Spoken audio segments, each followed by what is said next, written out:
at this stage. Margaret Coherlick, and welcome to Mr. Griffin and his team. I don't want to go back over ground that was covered, but I just do have one question that follows on from Dr. Connolly. When you said that, and I welcome it, across the public service you are looking to achieve 33% energy efficiency, were the words you used. I'm assuming you mean a 33% reduction in usage. Yes. Yes. Yeah. And you said, I think, that the target that has been achieved, or sorry, the figure that has been achieved is 21%. Yes. So I would imagine then that there's variances in that. Some departments have done better than others. Yeah. Could you provide maybe this committee with a breakdown of? I can, of course. Where does your own department sit? I don't know. But can I say that I don't think it's good that you can come before the Public Accounts Committee that you are the department that sets the target. Bear with me. You are the department that sets the target across the public service. You set a target of 33%. You can tell us that the average is 21%. And the one department that should be setting an example, the accounting officer, is not in a position to tell us what percentage that department has achieved. But I'm just aghast that you don't even know personally. Now, you might be handed a figure now, but I would imagine that it would be something that you would be familiar with, or you would at least be interested to know whether your own department has either exceeded or not the targets that you set, because you set the targets, Mr. Griffin. Yeah. So but why did you not know before you came in? I'm sorry that you're aghast, Deputy Cullinane. But I'm asking, but my feelings don't come into it. I'm asking why you did not know. Why would you not have inquired as to whether your department had reached the targets that you yourself have set for other departments? Right. There are so many statistics and figures rattling around in my head, Deputy. That's probably part of the reason. But no, I don't have the figure. I will get the figure, but the figure will be and has been set out in SEAI reports that are published on an annual basis. And the next SEAI report will be published next month. But Mr. Griffin, I'm accepting that setting a target is a good thing. And you have accepted that this is an important initiative across the public service. Yes. The targets are set, and then you obviously want targets to be met. If you're the accounting officer for the department that set the targets, and you're not in a position to tell us today what your own department has achieved, I don't think that's acceptable. And it's acceptable leadership from you as the Secretary General and from your department. So, notwithstanding that, and that's my own view, and it isn't about my own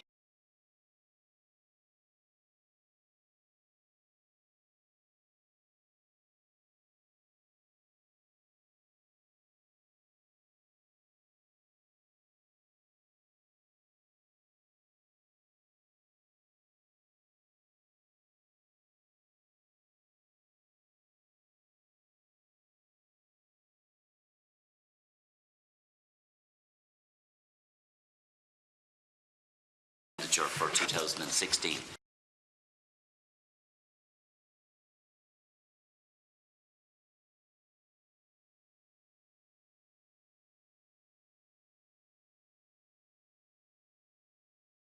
Are you the accounting officer to the Public Accounts Committee for the full 439 million? Yes, I am. Okay. Mr. McCarthy, you had in the last line of your opening statement that that you indicate those which I audit and those which are outside my remit. That's correct, yeah. Okay, so if we can get to the last page of the graph on the which I indicated earlier, it's a breakdown of the expenditure. And we can see within the blue box, I think, what's highlighted blue, which mightn't be clear on the screen, is what you audit. Is that correct? That's correct, yeah. And outside of that, then, there are commercial state bodies. Isn't that correct? That's correct. And do you audit those bodies? No, I don't. Okay. And there's 1, 2, 3, 4, 5, 6, 7 commercial state bodies that are highlighted. Only one of those receives funding from your department, Mr. Griffin. Isn't that correct? Yes. And that would be RTE? RTE receives funding. We'd also pay on post funding for the collection of the TV licence. But it says nil here. I'm looking at the... It's a payment for an agency service, not a grant. What I'm showing here is payments by way of grant. Okay, so the 179 million then that is paid to RTE, is that audited by your office, Mr. McCarthy? No, it's not. And why not? Because it's not within my remit. Well, why is it not within your remit? I'm just trying to understand why. What's the logic of that? The 1993 CNAG Amendment Act lists a number of state bodies and commercial state bodies, local authorities and so on, that are not within my remit. Is that RTE is 179 million part of the 439 million? It is. Okay. So in percentage terms then, how much of the department's funding is not under the remit of the Comptroller and Auditor General? Well, I audit it as a transaction that goes through the vote. Yeah. So it is audited in that respect. The monies that are collected by Post are remitted as appropriations in aid into the vote, and then there is a grant payment to RTE. Maybe I'll put my question a different way. Actually, well, maybe just to make a point, some of the licence fee income goes to Television na Gaeilge, and that is audited by me. So there is a disparity there. Can I then ask, just for clarification purposes, are you accountable to the Public Accounts Committee as an accounting officer for that 179 million? Yes, you are. Okay, well that's a start anyway. So I have questions in relation to that. How then? First of all, do we have a breakdown on what that money is spent on? So what specifically is that 179 million spent on? That's TV licence fee money that comes in through the vote by way of appropriation in aid and is paid out to RTE as a grant. And do we have a breakdown of what that money is actually spent on? By RTE? Yeah. I don't have that available to me. But it's the provision of services. But sorry, Mr. Griffin, you're accountable to us for money that's spent. I'm asking you, there's a big chunk, which is about 40% of the overall gross expenditure, which is €179 million to RTE. You are here to account for the spend of money, the expenditure from your department. I'm asking a question in relation to what specifically that €179 million was spent on. That would be spent by RTE in addition to their commercial revenue on all the services that RTE provides. So all the radio services, all the TV services, the provision of orchestras, provision of long-wave services into the UK, the commissioning of independent productions, the pay of staff in RTE. So that 179 million, some of that will go towards pay of staff? Yes. Are you aware, Mr. Griffin, that some of those more highly paid people in RTE and in particular broadcasters operate a system where they create companies, and those companies then are more often than not named after themselves? And we had a similar issue in relation to the health sector, where hospital consultants were using a similar system where they can set up a company. They are then directors in a company. They get a salary from the company, so they will pay their PAYE, their payroll taxes on that portion of their salary. But on the remainder, they would pay corporation tax. And it's seen as a way of avoiding income tax. So are you aware, first of all, of that practice within RTE? I would be aware that RTE has employed contractors as well as having their own people who are on the payroll as presenters, yes. Are you aware of that? And maybe I'll just come to Mr. McCarthy. You did a report on the health sector where you looked at hospital consultants. That's correct. And it was a similar practice. Was there also issues, though, not just in relation to, because it's perfectly legal and within the rules, and I don't agree with the rules, but you can set up these companies, you can become a director, a portion of what is really your income is then paid at a corporation tax rate, and then whatever pay you get from that company, you pay the PAYE tax on. But then there was deductibles and expenses that were not allowable, essentially. And there was an issue in relation to that, which meant that there was about 60 or 70 million of money that revenue recovered or recouped. Isn't that correct? Yes, but I think the difference there was that there was question marks over the allowability of some of those expenses and so on. If there is a legitimate reason to claim those expenses, then I think revenue don't have a difficulty with that. I know, but what I'm saying is there was a question mark over the allowability in that area. Yes, so and how do we know? It's a matter for revenue, I think, and revenue, because they perceived that there was a particular problem in relation to medical consultants. They did an extensive exercise in relation to that. I don't have any information, and I don't think it's appropriate really to suggest that there may be something wrong with an area if there hasn't been any evidence produced of that. Yeah, and what I'm saying, Mr. McCarthy, is it's for me to decide whether something is appropriate or not in terms of the questions that I put. I'm not suggesting. No, I'm talking about the expenses. I know, but I'm not suggesting anything is wrong. I'm suggesting that we came across a problem in one area. We do know that this is a practice within RTE, and what I'm saying is, if Mr. Griffin is the accounting officer, and we know that there was problems with this operation in other areas, how do we know the same problem doesn't exist? It may or may not, but we need, in my view, all of these areas should be examined. There is a scrutiny at the moment on tax avoidance, and in my view, that's what this is. It's legal, but it's a way of avoiding paying income tax. And I think we have a duty to put a scrutiny on what happens in every organisation which is funded by the taxpayer. But in terms of this 179 million, I would like just a greater breakdown, Cathaoirleach, on what exactly that money is spent on. I mean, it's just to say it's in broad terms it's spent on the operations of the company. I would prefer to be able to scrutinise exactly where that €179 million goes, and specifically how much is spent on payroll, how much is spent on programmes, how much is spent on administration, or would you have that information? We can get that breakdown, I'm sure, but RTE also publish their annual reports and accounts every year. They're independently audited.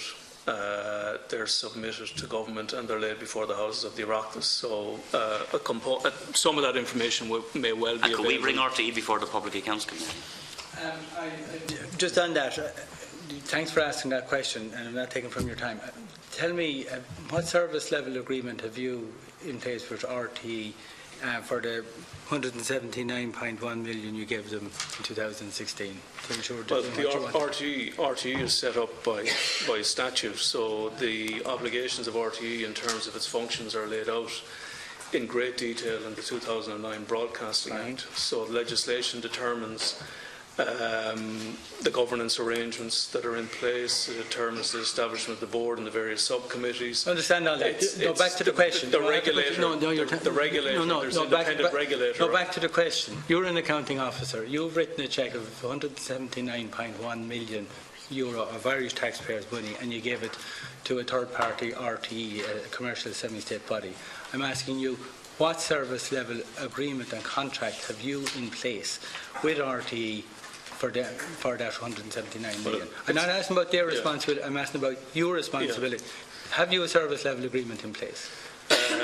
I don't know the answer to that question. Well, that's shocking. Yeah. That almost the biggest item of expenditure in your department, 179 million, you hand it over to RTE. We all know, we watch RTE, but you're telling me that you don't even know if you have a service level agreement. I take it if you had one, you would know the answer to that.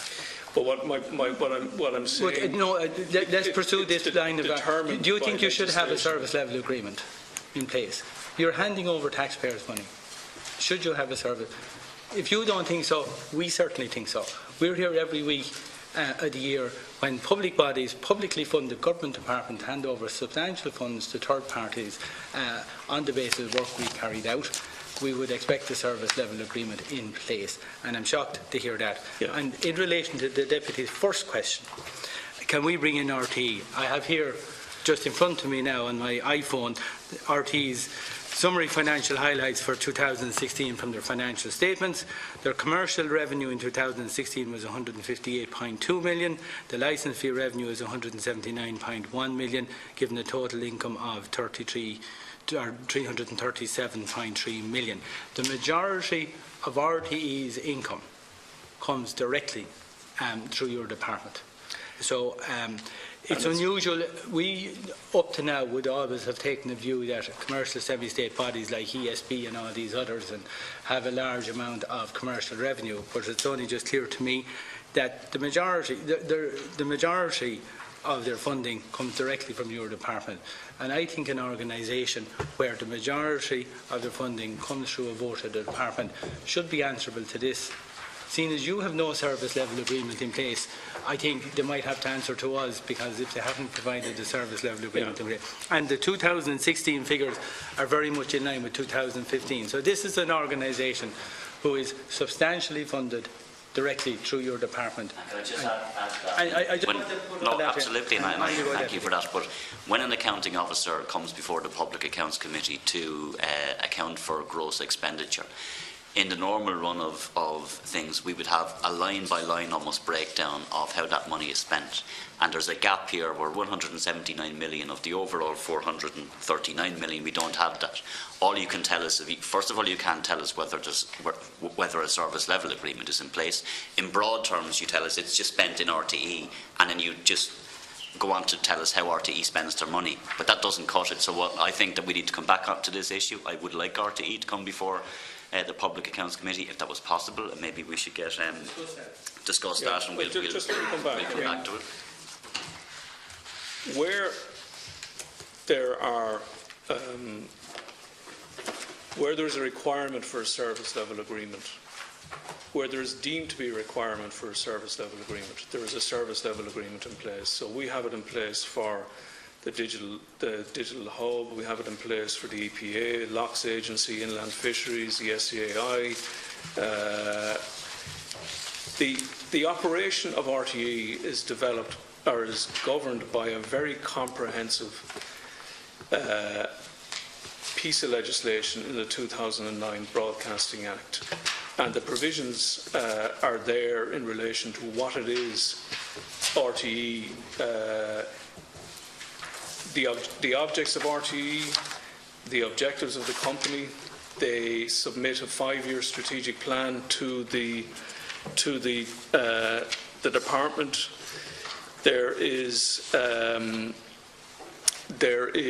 the code of practice for the governance of state bodies that apply to it. There is the updated 2016 code of practice that will be applied to it. There is an independent regulator of the company.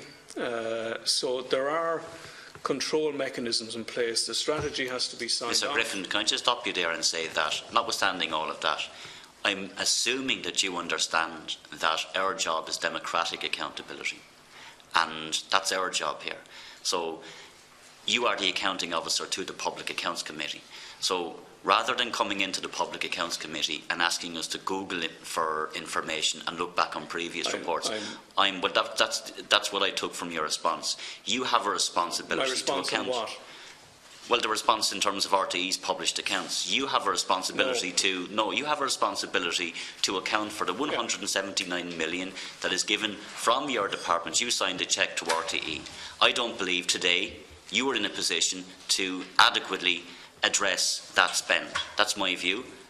You might be able, maybe you can give us a line item and give us more detail on how that money is spent. Maybe you do have the information, so maybe I'm wrong and you might be able to break down for us now how that 179 million is spent. I will follow up on that. But follow up is not good enough. I'm not asking you. You're not here to follow up. I'm not asking you to Google anything either, Deputy. What I'm trying to explain to you is that there are governance arrangements in place, that there are published accounts that are available, and that we can provide you with the latest. Mr. Griffin, what does follow-up mean?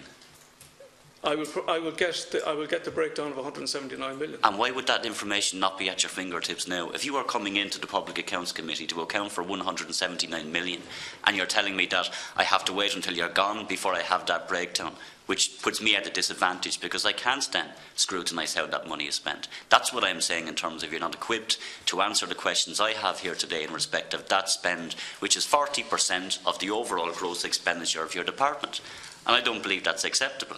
So I think that we need to come back to this maybe in private session, or in not private session, but maybe when the witness is finished. I have lots of other issues that I want to raise, so come back on the second. I want to ask the controller, the CNAG, a question specifically on this. And you mightn't have it at the top of your fingers because you didn't know this question was coming, and you might have to give us a note next week, and you might know. Are there any other government departments where amounts of this scale are handed out without some level of service level agreement being in place? Everything you mentioned is the controls that are there in respect of RTE. and all their financial accounting reportings and regulator. But we're asking from a control from the department's point of view. Would there be many cases of grants of this scale across the public government departments being handed out without some level of agreement in place? Like we've had the third level sector in here. The colleges have to submit a programme of what they're doing, the universities to draw down grants. You know, it doesn't interfere with their independence, but you can't just hand out 50 million or 100 million and that's the end of it, and just hoping they do their job. Offhand, what springs to mind would be things like the big transport companies like CIE and Irish Rail and so on. I think there would be similar size grants, but my understanding is, and my recollection is, that there are public service obligation agreements in relation to those. And so I think it's probably in the same space. Is the situation there are with also RTE. public service obligation requirements on RTE in the legislation.